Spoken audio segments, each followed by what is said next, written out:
Hello and welcome everyone to my 100% with commentary walkthrough of Metroid Prime on the Trilogy Edition. So here we are, and I've really wanted to do a commentary walkthrough of this game for a while, but never really got around to it, so here it is. Anyway, before we actually dive into the game, I recommend going to the options on the if you're doing the trilogy one and changing the lock on to free aim kind of thing to off, just so when you lock on, you automatically like point at stuff like in the GameCube version. Um, that's just my preferred version. It really comes in handy in Metroid Prime 2 with the final boss fight, so just know that. Anyway, without further ado, I shall give you my commentary walkthrough of Metroid Prime, and I'm going to do it in normal just to give myself a little bit of an easier time. So here we go.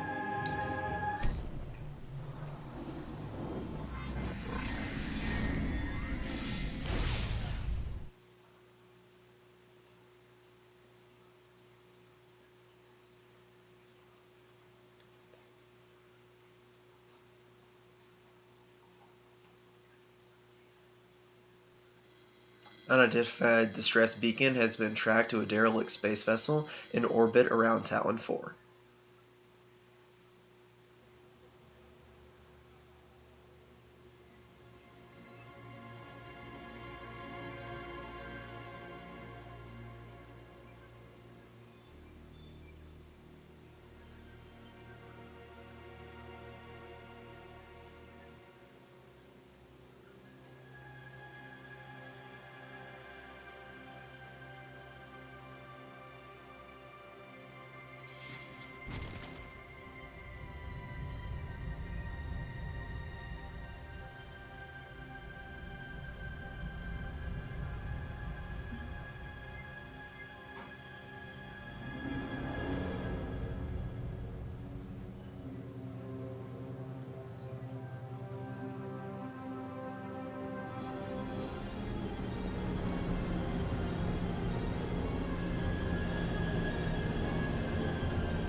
Okay, and the game begins.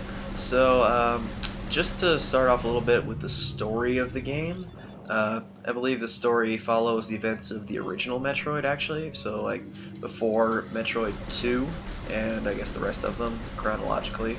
Um, but I believe it follows right after, like, the planet Zebes, or Zebes, as I like to call it, more of the Greek over Latin pronunciation of it. After planet Zebes was destroyed, then kind of all the space pirates left, and well, the brain was gone, but the planet was not destroyed until Super Metroid. So we're kind of going out and tracking down a space pirate vessel that's kind of retreated out of the way and is getting out of there. So a little bit for the walkthrough, though. I don't really plan on scanning much of anything. I think I'm going to do the lore, but otherwise, if there's not anything interesting, I really just don't feel like scanning the creatures. Okay, so here we have our first kind of Morphball Tunnel. It's kind of a good, I'd say, a game mechanic to get you kind of interested into exploring a little bit. I'm just going to collect the map for that sake. Here we go. Yeah, I really wish you could have these kind of things in real life. Just download maps so you knew where you were going. It'd be really useful. Anyway, if you decide to scan these things, I've done it in the past, you'll find that they talk a little about the Parasite Queen and kind of just hint at what's ahead a little bit, which is always kind of nice to see that in the game. And I really do appreciate how this game starts, just kind of its mechanic of like, I don't know, just how it starts off and doesn't really do that many tutorial screens. I mean, it kind of does here and there, it just tells you how to do a few things. Yeah. Anyway, so I'd say the Morph Ball is definitely one of the fun things in this game, just with its 3D aspects, you know, finally getting to see the first-person perspective in a Metroid game. You know, it never really been done before. I just think this game is great. I mean, it's just one of my favorite games of all time. Here we got a turret, our first kind of like more difficult enemy. It takes a whole missile to take down. No, it's not really that much, but you know, a little bit of a difficult enemy. Later on, these guys can be a real pain. Anyway, just so you know, a lot of speedrunners like to use this technique, but if you can manage to get on top of this panel here, this one panel, it'll regenerate later on. But if you say get on top of, it has to be that specific panel. But if you can maneuver your Morph Ball on top of said panel, then it makes it a lot easier to access the top room just a little faster. I'm not really going to attempt it, I just wanted to make a mention to it. I'd say definitely kudos to the speedrunner Miles, you know, definitely a big fan of his and how he always like speedruns the game so fast. It's just pretty amazing. Okay, so here we got a few space pirates, rather easy to take down. This guy will put up a little more of a challenge. He'll take like a whole charge beam and a missile, but you know, nothing special. These guys are all, I'm guessing, injured from maybe some of the, well, of course, the crash, and there's probably a graviton problem or something like that, whatever. Yeah. So off we go into the depths of the ship, and we're about to encounter our first boss. Looking forward to that. Yeah, well. Anyway, to continue a little bit with the story-wise, I really think the game does a kind of a good job of just telling its story in the way that it does, just through the lore entries, and it's really a defining game. But guess I could talk a little more about something else. I'm just kind of running out of topics here. So yeah, so the turrets are not really the world's hardest enemies, especially in normal mode. In hyper mode, I've played a bit of hyper mode here and there, then they can be really challenging. But in normal mode, they go down with a charge beam or a missile, and so they're pretty easy to take down. But here we're about to battle the Parasite Queen, you know, kind of a rogue one of the bunches of aliens the space pirates are experimenting on, and it's just released out into the ship, and so I believe this is the main reactor core. I assume it's probably some kind of fusion reactor to power this kind of ship of this magnitude, but you know, it doesn't really matter because awesome boss battle, right?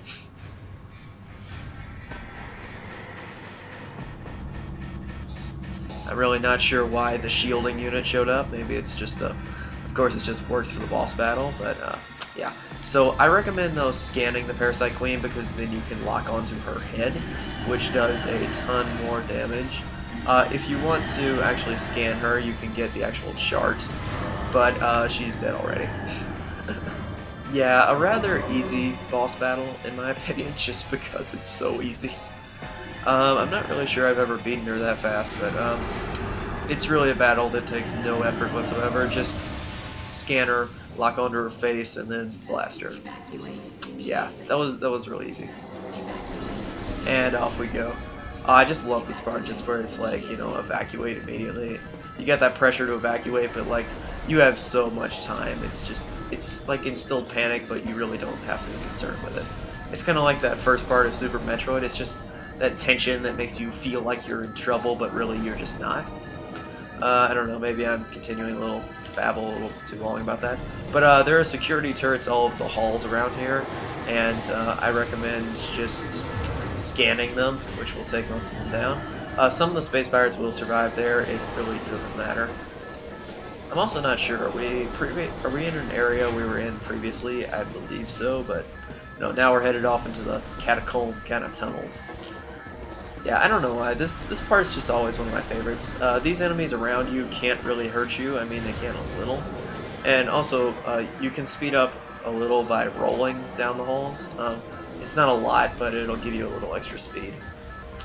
It's something I do a little bit just because I speedrun this game occasionally. I mean, this isn't a speedrun, obviously, but like, it just makes it a little faster. But of course, the North Ball is also a little harder to maneuver. Some people also ask, though, how I'm able to like jump like this in Morph Ball mode. That's because if you're playing the Wii version, then you can flick the remote upwards, and that will cause you to do like this little jump Morph Ball kind of thing. It's like the ball jump that shows up in like Zero Mission and Super Metroid. So it's pretty easy to do. But the turrets also won't go down unless you fully charge your charge beam, so just remember that. And off we go. Okay, so blast these guys out of your way. They're really not a concern at all, but they look kind of like they might be. They just block your visor up a little bit, maybe take 1 or 2%. It's really no big deal. So after you follow enough of these tunnels, we're almost out of the ship already. I think we're coming up on our buddy Ridley after this. Yeah, this thing also won't kill you or hurt you like at all. It just slows down this part a little bit. Don't really get shoved back by it though. Like, it does no damage, but it will slow you down an extra 10 seconds, which can be pretty humiliating. Okay, so Ridley, yeah. Definitely probably my favorite villain in the entire Metroid series. I mean, I'm gonna call him a villain, but I don't really know if he's like a sentient kind of life form, but, you know, he's awesome. Giant pterodactyl dude with, like, shoots fire. He's like half dragon, half pterodactyl kind of thing going on there. Yeah, so I think Ridley is just awesome. I don't really know how deep it goes into kind of his thinking, like, process. I kind of think he's a sentient being, you know, like, thinks and everything, and is just recreated all the time as a space pirate kind of awesome dude. Yeah, don't get caught there. But here we have probably the worst loss of items in the entire like history of video games. I mean, at least in Castlevania Symphony of the Night, you know, the Grim Reaper stole your weapons. But here, you just got shoved back against a panel, and somehow you lost all your weapons. Just, you lose so much, and I really hate that. Like, you can't even charge your beam anymore. I mean, I understand losing missiles and stuff, but, like, no charge beam? That's a little bit humiliating, you know? So, yeah, well, I'm also wondering, though, why is there a fire in an area with a vacuum? I'm just wondering, like, fires need oxygen, so how is that burning? But, you know, whatevs, it's a video game, right? And we are out of here. Not my quickest time out of the ship, but, you know, it was fun enough. So now the space pirate vessel, I guess, is just self-destructing. Hey, Ridley. Yes, there's a space pirate floating there in the background.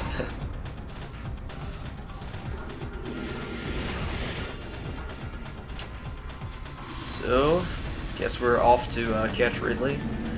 I'm guessing that's kind of the entire reason we didn't just like fly off into space. It's probably just because we're after Ridley and revenge and all that. I mean, for those of you who don't know, Ridley is actually the one who killed Samus's parents, so I guess she kind of just really has this hatred for him. Tracking on the enemy target has been lost. Ground-based recon required. Begin landing sequence. Yeah, so revenge on Ridley, it makes sense, and I think he's just coming back all these times with all his different clone versions, so really just quite fantastic. And now we're landing here in the Talon Overworld. Yeah, place where it always rains, you know, it's like Seattle. Oh well. I just think it looks quite luscious, quite beautiful, and was really rendered, you know, great. Just have to say, like, this entire game looks fantastic, and I'm just really excited to play it. It's always so much fun every time. Here we are. And I think that's where I'm going to stop this part. It's usually where I stop for the recording purposes. So we're going to save here, and next time we're going to head off to the Chozo Ruins and get our first upgrades and stuff like that. So I shall see you guys later. And goodbye.